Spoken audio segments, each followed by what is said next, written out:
What's up, everybody? Welcome to another episode of China Update, where I provide you guys with the most up-to-date political, economic, and geostrategic analysis on the world's number 2 economy. My name is Tony. Let's jump in. Hello, everybody. Happy Sunday. Look, as you guys know, I typically do not put up a video on Sunday. We normally rest on Sunday, but there's been some pretty major developments over the last 12 hours, some breaking news, which could end up being very consequential for the country. So what I wanted to do was quickly record this and put it up. It's a shorter episode. It's a bit more informal. I'm just going to tell you guys what's happened and what it could mean. And then tomorrow, when I release a proper China update, we'll have more analysis. But I just wanted to make sure I got this information out for you guys now, so you're on top of the most up-to-date information, because it's happening pretty fast at the moment, and it's to do with the COVID outbreak in China, because it has certainly become more acute. The issue has become more serious over the last 12 to 24 hours. So we take a step back. If we go to about a week ago, last Sunday, and we're looking at the state of COVID in China, the biggest concern at that time was basically Xi'an, city of 13 million people. They were in strict lockdown. The city is still in strict lockdown. It is still having dozens of new cases every week. We've been discussing that. We've been following that for weeks now. They're in their third week. As we move through the beginning of this week, we also saw new cases cropping up sporadically in the northern province of Henan. Now, Henan has a population, the province has a population of about 100 million people. It's a relatively poor province, and we've seen cases this week across different cities, including the provincial capital of Zhengzhou. Zhengzhou is still getting cases. They've now done several rounds of testing. And so the situation there is still quite serious, and they may well actually order a lockdown like Xi'an in the provincial capital of Zhengzhou, which has about 12.6 million people. And we've already seen some soft lockdowns across the entire province of 100 million people. So that was midway through the week. Then as we moved to around Wednesday, Thursday, we discovered that there was a small outbreak in Ningbo, which is in eastern China. It's in the very wealthy and economically important province of Zhejiang, which hugs Shanghai. Ningbo has one of the largest ports in the world, and what we've seen there with the restrictions is it's put a lot of pressure on that port. So on Friday, that's how things were looking.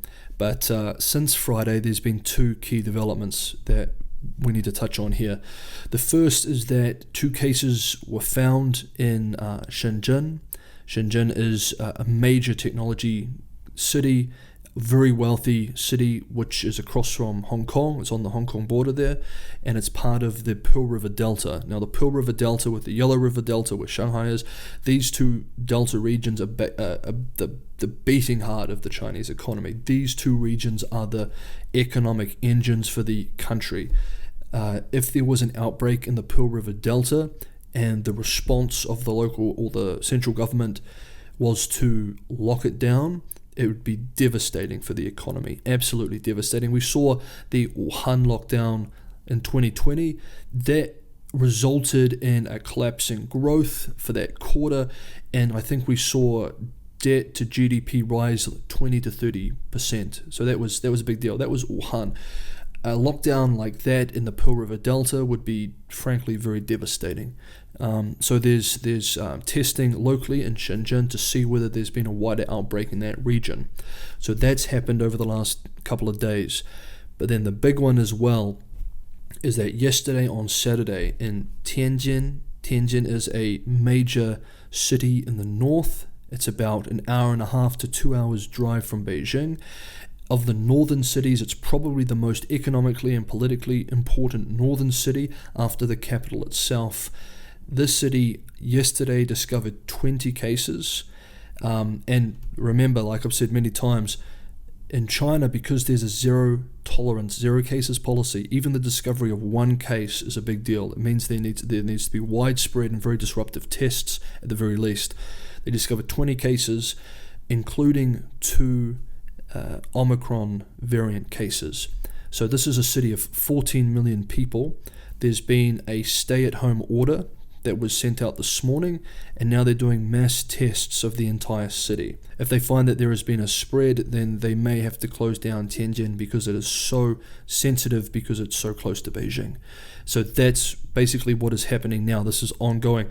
16 minutes ago, Beijing announced that they would not let people in Tianjin enter Beijing, and Beijingers were told not to go to Tianjin. So this is very much developing as we speak. So I'm sorry that this was a little bit more casual, this style, but I just wanted to get this information out to you guys so that you're aware of it. And tomorrow, with the regular China update, I'll have more analysis along with our other stories.